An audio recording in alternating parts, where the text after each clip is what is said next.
Hello friends, welcome back to the book review series. I'm Dr. David Litwa, and today I'll be looking at an important book that I saw reviewed at the Society of Biblical Literature back in 2019, and this is the book Philo of Alexandria, an Intellectual Biography by Marin Niehoff. The full citation of Niehoff's work is Philo of Alexandria, an Intellectual Biography from Yale University Press in New Haven. This was put out in 2018, and it's a beautiful and well executed book, very aesthetically pleasing, and I highly recommend it. In this review, however, I have to apologize and say that I'll only be reviewing some of the chapters, and so that means that when you pick up the book yourself, if you would like to, you can tackle some of those other chapters that I missed. But the point of this is simply to give you an idea of whether you would like to pursue this book, whether by hunting for it in your library or purchasing it.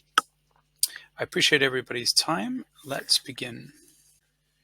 So as far as I can see, Niehoff best depicts her thesis on page 3 of the book in chapter 1. And here she says that Philo's journey to Rome was, quote, a crucial experience, not only politically, but also intellectually. And it had an immediate effect upon his choice of literary genre, Jewish identity, and philosophical orientation. Philo refashioned himself, constructing a new identity and offering a new interpretation of his tradition, unquote. Now, this is quite striking because it's the first, or one of the very first attempts to give us a trajectory, an actual history of Philo's writing and what he wrote at different periods of his life. And unfortunately, we know next to nothing about Philo's life because Philo really doesn't talk about his life. And what we know is what can be deduced from his later writings and from what other people say about him. Philo was chosen to go on an embassy to Rome in the year 38, or the autumn of 38, to sail the high seas at his own peril. And he did this for an important reason, that is, he wanted to represent the Jews of Alexandria to the emperor after a horrific and horrible pogrom that had occurred in August of 38.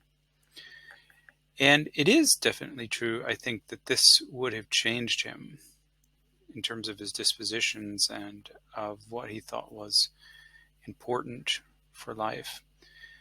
He seems to, yes, have led a secluded life prior to that, perhaps as a teacher running a philosophical school out of his own house. Philo was extremely wealthy, would have had ample opportunity and funds to basically be a private instructor. But this thesis about huge intellectual changes in Rome, where he only spent a maximum of maybe 3.5 years between 38 and 41, this is a very striking thesis, and so everyone should be aware of just how bold this is. Basically, what Niehoff argues through her literary comparative method is she compares Philo's thought with the Stoic currents of thought that were dominant in Rome at the time, and she makes the argument that Philo's Platonism became more Stoic when he was in Rome, but even more than that, that he essentially changed major aspects of his theology, or at least major emphases. So this is quite bold. Nothing in the texts themselves, no self-report in Philo's text says that he underwent this huge intellectual revolution. This is Niehoff's interpretation, and it is our task to understand and evaluate it. Philo's intellectual transformation in Rome was also a transformation in both writing and writing style. Philo, according to Niehoff, wrote his entire commentary series, The Exposition of the Law in Rome, which is quite a long series, that if readers know, Philo well begins with the creation of the world and goes through probably the life of Moses, the life of Abraham, life of Isaac, life of Jacob, life of Joseph, and on the virtues and several other works. In addition, Philo wrote the historical works in Rome, by which Niehoff means the embassy to Gaius and against Flaccus. And on top of all that, Niehoff says that Philo wrote all his philosophical treatises in Rome, treatises like Every Good Person is Free and On the Eternity of the World, and several others, which she helpfully lists in her Appendix 1. In the end, this is a total of 16 major treatises that are written roughly in a 3-year period, while Philo is also serving in full political responsibility as ambassador for a Jewish party of Alexandria, which would have involved him in a number of other duties. So this is quite striking, and I have to say that my sense of the general Philonic scholarly community is that this is somewhat implausible.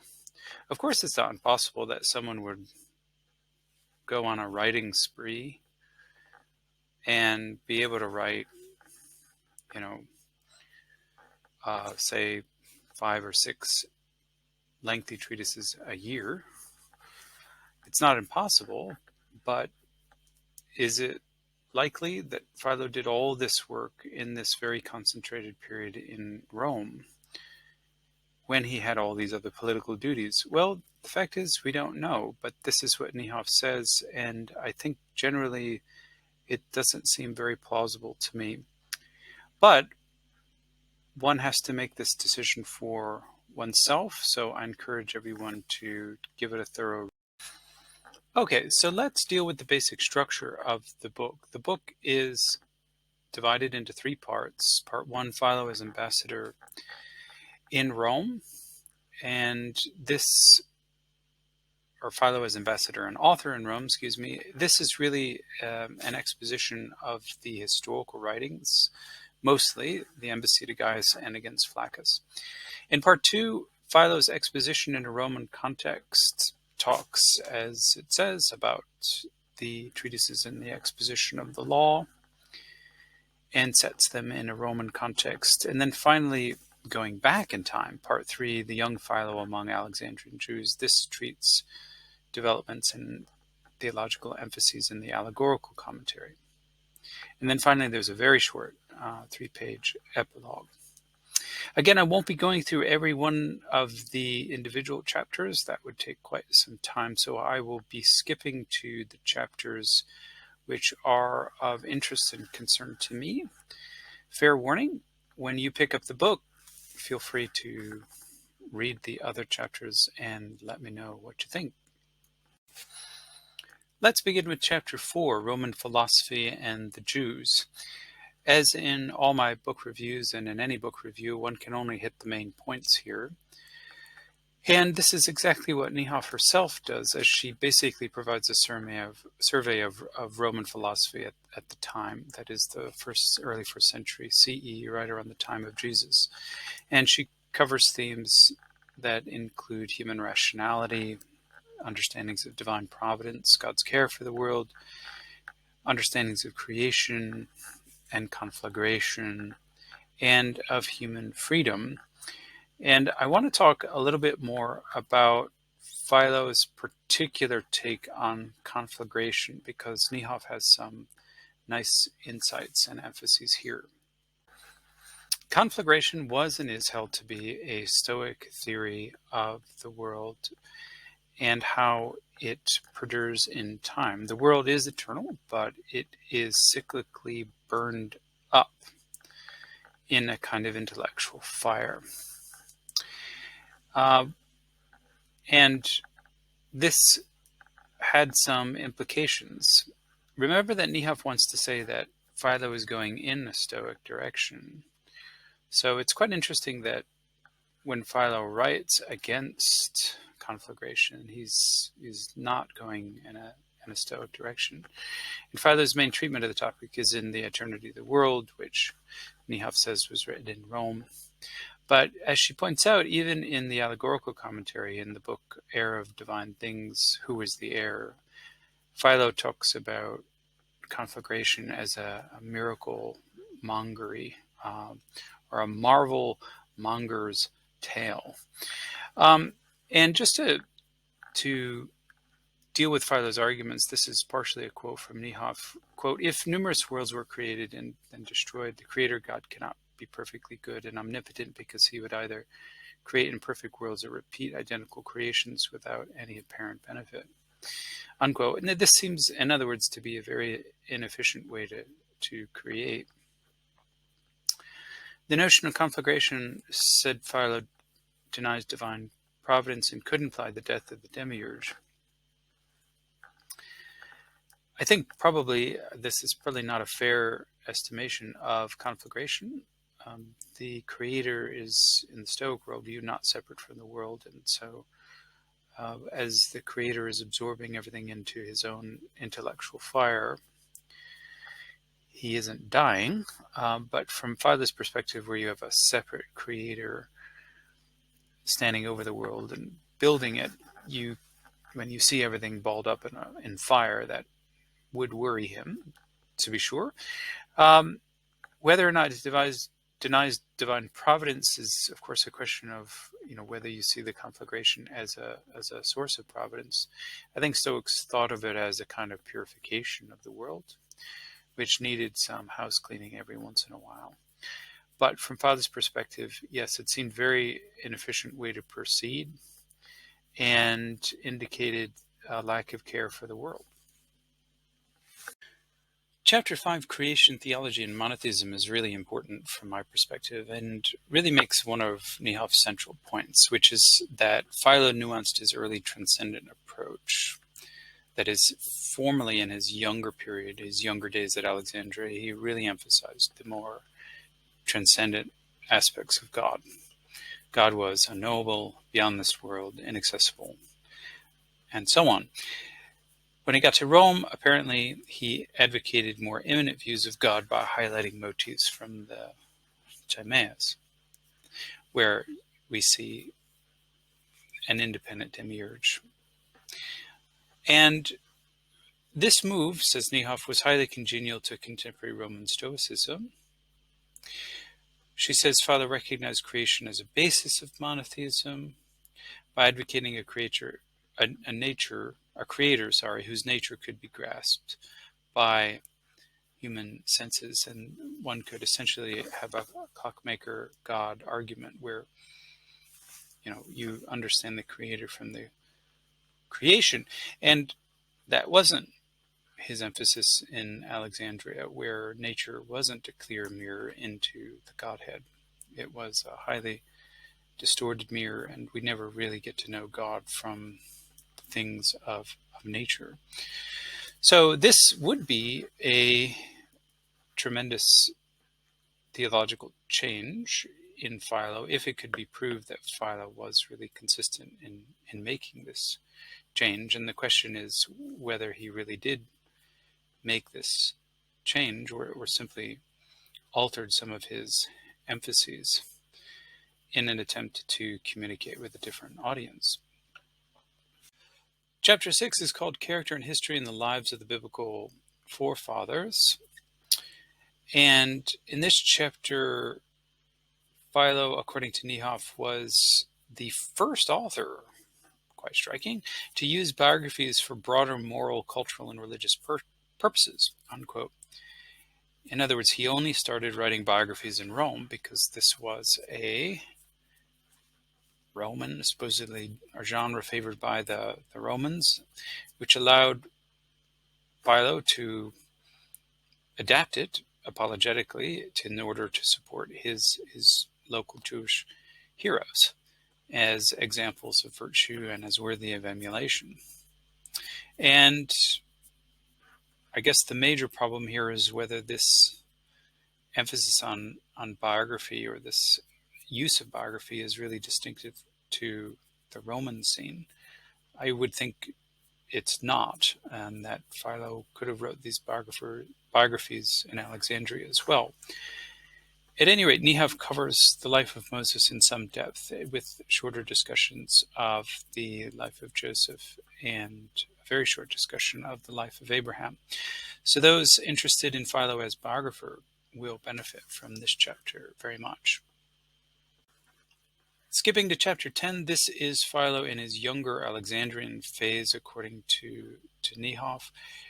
And in Alexandria, interpretations of Plato's Thesis were popular, she says, based on several manuscript finds, and that intellectuals at Alexandria focused on transcendental ethics, self-consciously distancing themselves from the Stoic approach, with its emphasis, as she says, on the immanence of values.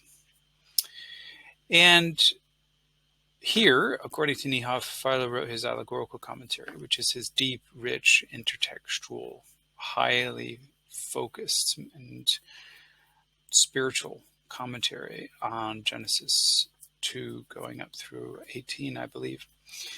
And in this commentary, he gives more attention to epistemological questions, and she thinks that, or this reminds her of Plato's own questions in the Thesis and of Alexandrian emphases based on this, or attention to this dialogue. Chapter 11, An Utterly Transcendent God and His Logos, is, of course, about the ultimate God and that God's mediating manifestation, the Logos. And here Niehoff continues her basic storyline that at the beginning of Philo's career, he intensively engaged the local Alexandrian discourses with its orientation toward Platonism and Pythagoreanism. And both Platonists and Pythagoreans emphasized God's transcendence, according to Niehoff. And so then we have the claim that Philo formulated a negative theology for the first time that posits an unknowable God beyond good and evil. I'm not sure if Niehoff means for the first time among Jews or in general, but it's probably not in general. It is true that Philo was highly emphasized transcendence during this, when he was writing the allegorical commentary, but whether he would have given up on transcendence or modified transcendence when he moved to Rome, that's the question. And I am not really sympathetic to that view, although it is true he could have different emphases. I think that this emphasis on, or this belief, I should say, in transcendence was something that just simply continues throughout all of Philo's works and all of his life. And it's something that if you were an initiate into his own teaching, he would continue to teach that, whether he was in Rome or Alexandria. Continuing this chapter, according to Niehoff, Philo developed a theory of the Logos as an intermediary figure who permitted human beings to approach the divine realm without compromising God, and that Philo envisioned different powers as divine emanations, and in this way foreshadowing the emanation theories of Valentinus, Fasciitis, and Eugnostus. And she also notes that the Logos is, as she says, virtually absent from the exposition of the law, which she holds to be later. I haven't been able to verify that particular claim, but something that Niehoff does, I think, very helpfully is she's always trying to connect Philo's thought with future developments, both among the rabbis and among the figures she calls Gnostics. And her basic line is that the figures like Valentinus, Fasciitis, and Eugnostus, who are these early Alexandrian Christians, followed the young Philo in commenting on Scripture and also emphasizing divine transcendence. And I think that that is basically right. The final chapter I'll cover is chapter 12, Stoicism Rejected, Subverted, and Adjusted. And in this chapter, Niehoff gives a fairly nuanced discussion of Philo's relationship with Stoicism. He takes some things and throws out some other things, and basically throwing out Stoic materialism, which is not surprising. Doesn't like the idea that, the soul or God is made of matter. He's not very keen on that idea. He subverted Stoic ethics and preferred Platonic ethics of likeness to God. That's certainly true. But Philo also advocated religious insights of Stoicism, so he didn't reject it all. He seems to, according to Niehoff, have really appreciated the piety and focus on a singular God in Cleanthes, his hymn to Zeus. And the Stoic concept of following nature is something that Philo, for whatever reason, wholeheartedly embraced. And he also was able to take Stoic terms like oikeiosis, or self-familiarity, familiarity with oneself, and read them in Platonic ways. So it's very much not an issue of flat-out rejection or acceptance, but of modified and picking and choosing from the doctrines that best supported Philo's own conception of the philosophy of Moses. As I noted, the epilogue is very short, and so I'll only share one insight from the epilogue that I think is very important for the interests here. The epilogue is Philo at the crossroads of Judaism, Hellenism, and Christianity, and she makes this comment on 243, quote, Paul, Luke, and Justin Martyr most forcefully embraced Roman discourses shaping Christianity and establishing what would become orthodoxy. The Gnostics, on the other hand, continued the overall line of Philo's early work, writing commentaries on scriptures and aspiring toward complete transcendence, unquote. Now, this is an interesting way to kind of parse out, later themes in orthodoxy versus heresy discourse. And basically, the interpretation is that, what we call orthodoxy is really this more Roman Stoic line of Christian thought. And what came to be called heresy is this Alexandrian transcendent kind of Christian thought. And it goes to show that, it's not very useful at all to speak of orthodoxy and heresy. I think this is a fair comment and something that's good to think with. In the end, it might be something more nuanced, but this is an excellent key point, and it shows the importance of Philo for later developments in Christian theology.